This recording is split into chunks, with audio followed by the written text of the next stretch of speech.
Hello. Hello. Assalamu alaikum. Alaikum salam wa rahmatullahi wa barakatuh. Akaburi da lokaci. Mbadde ndeno nga nkulinda. Wa mukyalo. For starters, ODA saturating ku Twitter era eri mu kutambula. Disclaimer, Stella kola content afaananako bw'ati naddala nga akwatagana ku nonsense ow'ekika kino.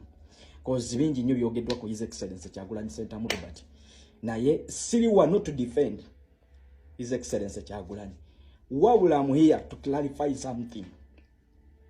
Bambi waliwo akawala kano ke bakutte eddoboozi lyako Katau Cats. Akawala kuba kayita Tau Cats wogenda ku TikTok osobola okanoonya akaunti yako gyeri kannankyukakyuka kana struggle. Era kaagala nnyo His Excellency Kyagulanyi nga president waako. So bambi bakutte, in fact n'obufumbo kafumbo bakutte eddoboozi lyako ne balikyanga kyanga ate bakakkanyizemu His Excellency Kyagulanyi. So kali depressed. Era kabadde mu inbox yange ngamba comrade comrade nyamba sirina following naye sisobola kukigumiikiriza kulaba nga president wange akakkanyizibwa ku level eno kubanga eri abagenda okukkiriza nti yo audio ntuufu. Omanyi balegimu apologies bano tebali consistent mu kutambuza propaganda ne blackmail waabwe.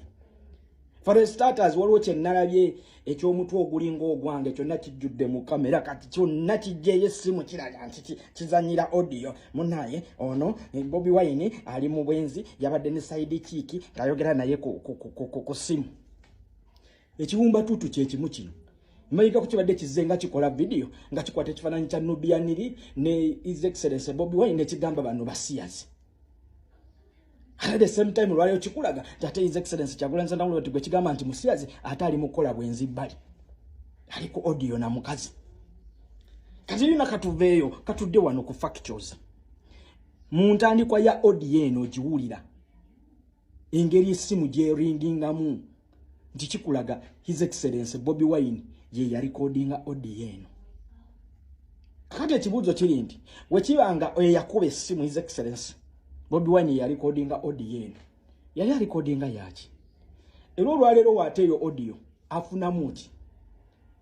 afuna muti mu kuta audio eyo. Kubanga kati kitegerekese w'olaba entandika ya recording ya audio eno etandika evuga mu ntandika yayo ng'evuga kikulaga nti ono yakuba essimu ye ya recordinga audio eno.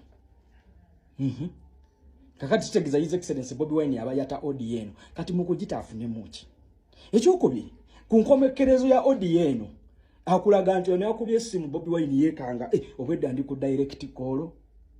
Kitegeeza ku bibiri yabadde takimanyi nti yabadde akimanyi alinako airtime mutono era airtime ali mu kuwoninga. Can that be? Essimu ya His Excellency Kyagulanyi okutuuka nga teriko airtime olaba nezaffe ze zitabulako airtime akuba ku buli line.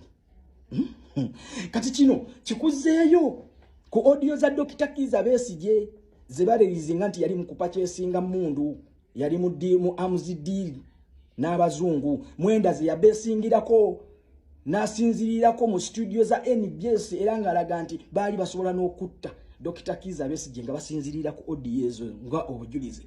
Naye ne weebuuza nti audio eziri classified ezirina okubeera n'ab'ebitongole ebyokwerinda zijja zitya ne zirinkinga mu public nga bolotisi zaabwe bano ba propagandist be bazitambuza so si General Court Martial nga yeziririzinze nga evidence.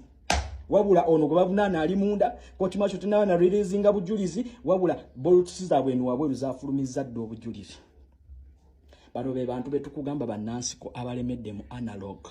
So Tau Cats just be strong. Bano tebalisobola kozi bali mu mulembe omukyamu completely. Reya in analogo abagezaako okwekatika mu mulembe gwa digital. Okategedde so nti wali audio yenna egenda kulinkinga efulume nga bolts ezo zigitambuza ziti. Olowooze nti ntuufu. Ekyekisiyaga kyabatuddemu. Kati narrative gyabadde bavuge ku His Excellency Kyagulanyi yekisiyazi egaanye. kakati basindise gini kijje n'amafuluma ekitalowooza bulowooza kijje kivuge narrative ya bwenzi kubanga eri yekisiyaga olwaleero yaganye bannayuganda baganye olwedde yejjerezeddwa kyategereke sente badde receiving bo wani yekisiyazi naye nga His Excellency siyagisisusivinga bo be bagirecevinga okategedde mwana wa ssimu